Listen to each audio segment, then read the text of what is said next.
Elise drives west from Christchurch. This is New Zealand's international gateway to the Southern Alps.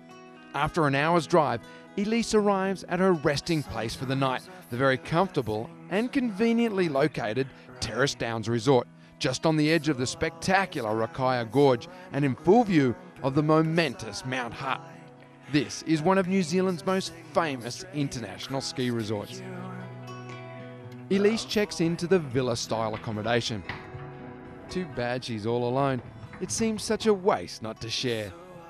Terrace Downs Resort is the full package with spa treatment, top-rated international golf course and a clubhouse that beckons to be hung out in.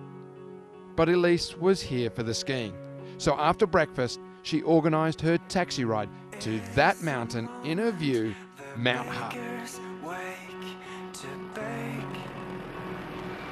Mt Hutt helicopters. Is there any other way to travel?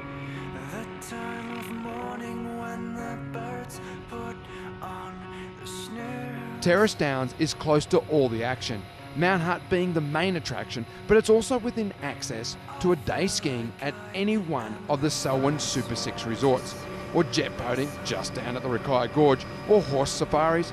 It's basically close to all the New Zealand adventure that we are so used to hearing about.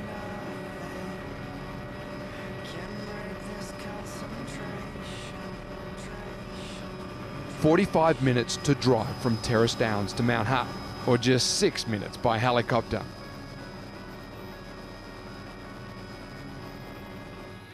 Now that Elise has been treated like Hollywood royalty, she'll expect it all the time. Elise grabs one more fast ride to the very top, the high-speed 6-seater Summit Express.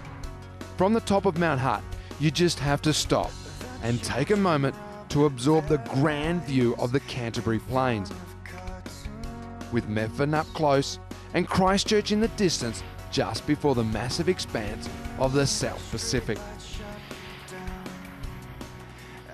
Elise catches up with Dave Grogan, who has been at Mt Hutt for 10 years and is the snow sports school director, so he is more than qualified to show Elise the mountain. Mt Hutt is a big bowl with plenty of wide-groomed runs, which is all fairly visible. However, it's what you can't see which gets the more advanced skiers excited, and there is plenty of it.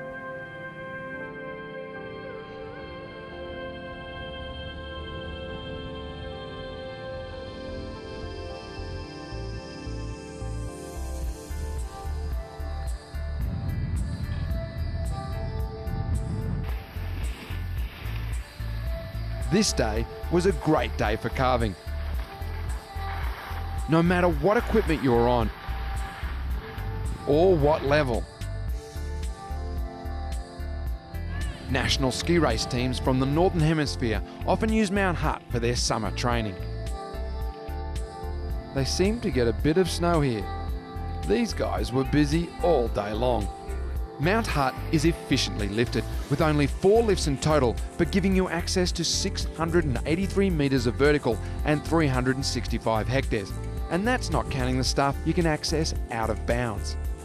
Mt Hutt also really caters for the first timer with this perfectly prepared beginner area. Oh, and they have ways of keeping the kids amused.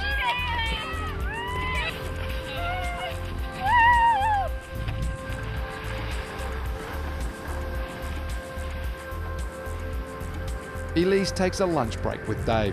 And giddy up. So, what is it that you love about Hutt so much? For me, it would be the length of the season, the snow conditions, the ability to access some awesome terrain here at Hutt from the top of the 6, and then you've got some really good terrain down the bottom of the mountain off the triple. So, I mean, that's what excites me about this place. Thank you. Do you want a chicken burger? Yes, please. Thanks. Try And the pasta. Thank you very much. Beautiful, enjoy. Thanks.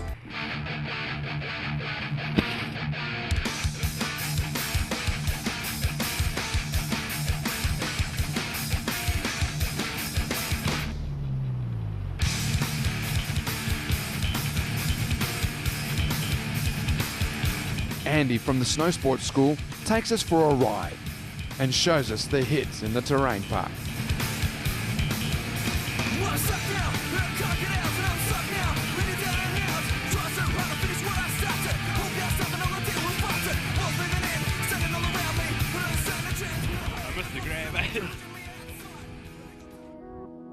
Skiing Mt Hutt is like skiing on top of the world, but as the day ends, you eventually have to come down.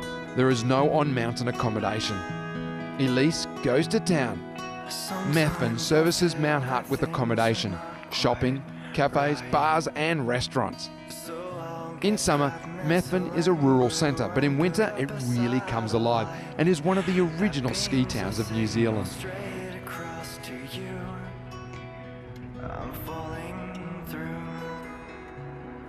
Mt Hutt really gives the avid skier or snowboarder the opportunity to put a lot of vertical under the boards in a single day. It gives inspiring views, and it's just over 100 kilometres from Christchurch International Airport.